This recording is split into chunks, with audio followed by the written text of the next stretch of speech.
Hi friends, welcome to Kavya's universe. ఈరోజు మనం తిరుపతి సిరీస్లో సెకండ్ టెంపుల్ అయిన ఆకాశగంగని విజిట్ చేయబోతున్నాం. ఇది కొండపైన ఉంది. ఆల్రెడీ ఫస్ట్ ఇది పాప వినాశనం, ఆ షార్ట్ ఆల్రెడీ అప్లోడ్ చేశాను. చూడని వాళ్ళు ఎవరైనా ఉంటే వెంటనే చూడండి. ఇది సెకండ్ది ఆకాశగంగ. దీనికి ఒక స్టోరీ ఉంది. నంబి అనే ఒక పూజారి శ్రీవారి కోసం పాప వినాశనం నుంచి రోజు అభిషేకంకి వాటర్ తీసుకెళ్తూ ఉండేవారు. అయితే ప్రతిసారి పాప వినాశనం నుంచి వెళ్ళి రావడం చాలా కష్టంగా ఉండేది. అది చూసి స్వామివారు ఒక బాలుడి రూపంలో వచ్చి ఆ పూజారికి దాహం వేస్తుంది, నాకు నీళ్ళు కావాలి అని అడిగాను. అప్పుడు ఆ పూజారి, ఇది నీకు కాదు నా స్వామివారికి అని చెప్పాను. ఆ బాలుడు ఏం చేశాడంటే ఒక రాయితో ఆ కుండను పగలగొట్టి ఆ కుండలో నీటిని తాగేశాడు. అయితే అది చూసిన నంబి చింతించి చేసేదేమీ లేక మరలా పాప వినాశనంకి వెళ్ళి నీళ్ళు తెచ్చుటకు బయలుదేరారు.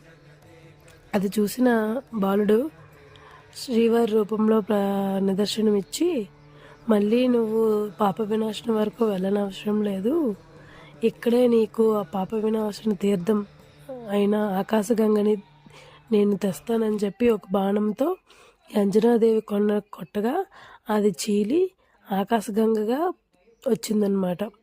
ఈ ఆకాశగంగ నీటినే నా కొరకు తీసుకుని రండి అని చెప్పారు. అప్పటి నుంచి ఈ ఆకాశగంగ నీటిని శ్రీవారి అభిషేకాలకి తీసుకుని వెళ్తున్నారనమాట. ఇది కథ. ఈ కథ స్థల పురాణం అంతా అక్కడ ఒక రేఖ పైన చెక్కి ఉంటుంది. ఇక్కడ అంజనాదేవి మరియు బాలాంజనేయ స్వామివారి టెంపుల్ కూడా ఉంటుంది, విజిట్ చేయవచ్చు. చాలా బాగుంటుందండి. అలా కిందకి వెళ్తుంటే ఆకాశగంగ ఉంటుంది. ఆకాశగంగ అసలు ఎలా వస్తుందో, అంత వాటర్ అసలు ఎక్కడ నుంచి వస్తుందనేది చాలా ఆశ్చర్యంగా ఉంది. మేము మొత్తం చూసాము, చిన్న చిన్న దారులుగా కనిపిస్తుంది, తీరా చూస్తే పెద్ద సెలయేర్లా పొంగకొస్తుంది. అసలు ఆ వాటర్ ఎక్కడి నుంచి వచ్చిందో అంత దేవుని మాయ, అంతా వెంకటేశ్వరుని యొక్క లీల. నాకైతే చాలా నచ్చింది. నేను మా ఫ్యామిలీతో వెళ్ళాను. తిరుపతి సిరీస్ ఇంకా ఇంకా ఇంకా ఎన్నో వీడియోస్ చేస్తూ ఉంటున్నాను.